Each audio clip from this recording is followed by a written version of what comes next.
Thank you guys for coming today. It's been a month, and my dad died on the 16th, so it's been just a month, and to be honest, my mom and I are still in shock because we knew this day was coming. He had colon cancer back in 94 when he was 52, and then he got treatment, and then he had a relapse or a recurrence again about 10 years ago.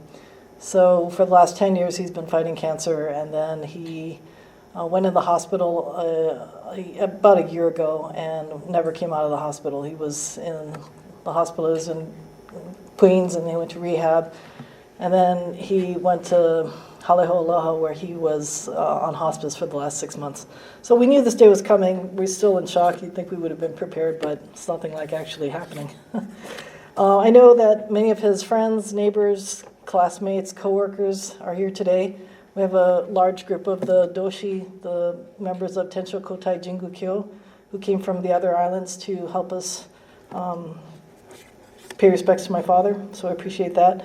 His older sister, my Aunt Mitzi, and her family flew 2,000 miles from Los Angeles to, again, pay respects, so I appreciate everybody who came.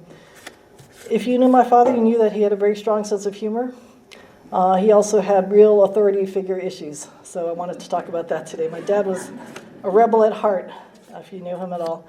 One of the things my father used to say was that in life there are role models and then there are cautionary models. I don't know if you ever heard this before, but like some people are examples to hold up, and then some people are cautionary examples that you're like, oh, I definitely don't want to be like that guy. And so, of course, my father was both. I wanted to, it's more fun to talk about the parts where he, fell short, perhaps. But anyway, my father had some role models, including the boxer Muhammad Ali, the UCLA basketball coach, Wooden? Just John Wooden, I think. But my dad also had some anti-heroes, and one of them was Richard Nixon. I don't know if you remember, but Richard Nixon was the president of the United States back in the 70s, and everyone thought he was invincible. He got reelected by a landslide, and my dad could not stand him. Thought he was a terrible guy. And so one day, one of my earliest memories is, this is when we were still living in LA. One morning I woke up and I went to the bathroom, and my dad was shaving, getting ready for the day like he normally did. And he was listening to the radio like he normally did, and on the radio there was a broadcast of someone giving a speech. And I was like, okay, there was a cassette deck tape recorder next to the radio. I don't know if you remember these things. They were like this size, like a bread box, and a cassette recording in it. And I was like, what's this? And my dad said, oh, Leanne, great news. Richard Nixon is resigning. I'm like, okay. I didn't know anything about it. He said, if Richard Nixon isn't resigning now, then he would be impeached. And I thought maybe it had something to do with fruit. I didn't really understand what impeachment meant. But my dad was so excited that Richard Nixon was going to be embarrassed, and this is his downfall. It was like the highlight of my dad's year, I'm pretty sure. So that's just kind of the kind of guy that my dad was. He had a unique point of view on a lot of things. I was just thinking about this the other day. I was in Honolulu. My friend Brandy asked me to volunteer at the Punahou Carnival. She was in charge of the malasada booth and asked me to help out. So here I am standing in front of a big vat of malasada dough, and her husband is standing next to me. He's a radiologist, and another school mom standing next to him, and she's a faculty member at UH, and I'm a web designer. We're all standing there with our hands in the sticky dough, and it's swimming in oil, and we're trying to make malasadas, and of course we're all total amateurs at this.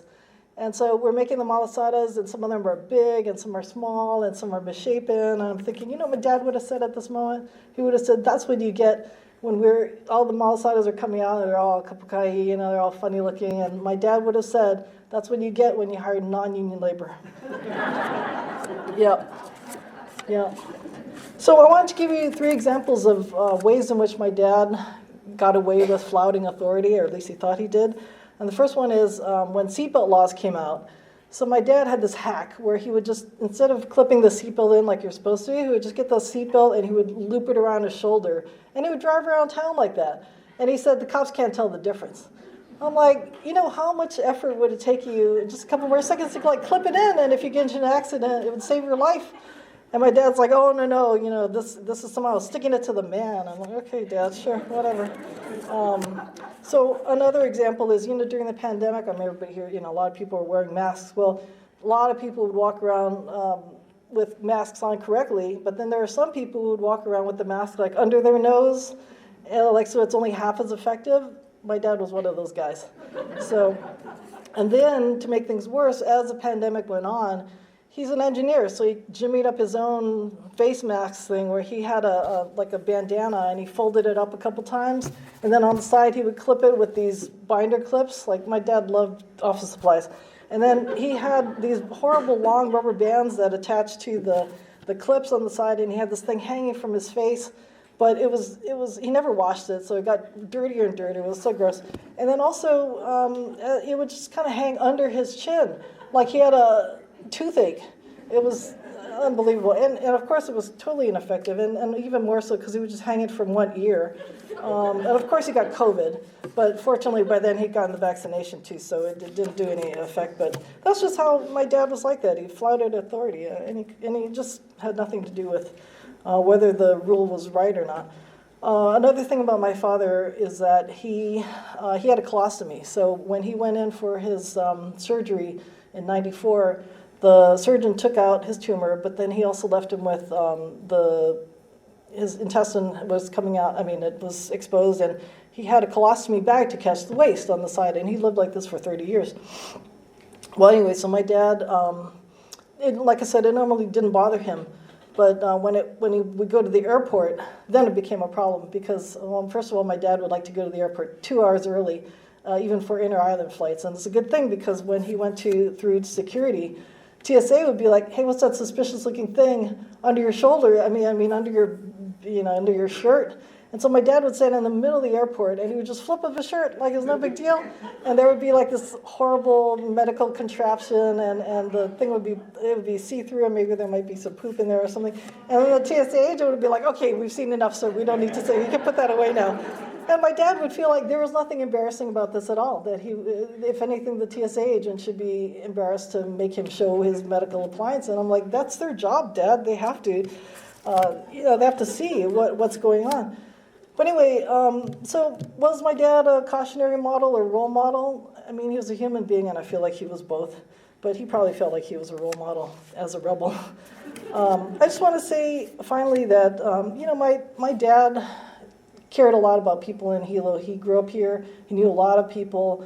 I feel like he outlived his cohort. There are so many people that he knew that, he used to hang out with and talk story with all the time. He loved to talk on the phone.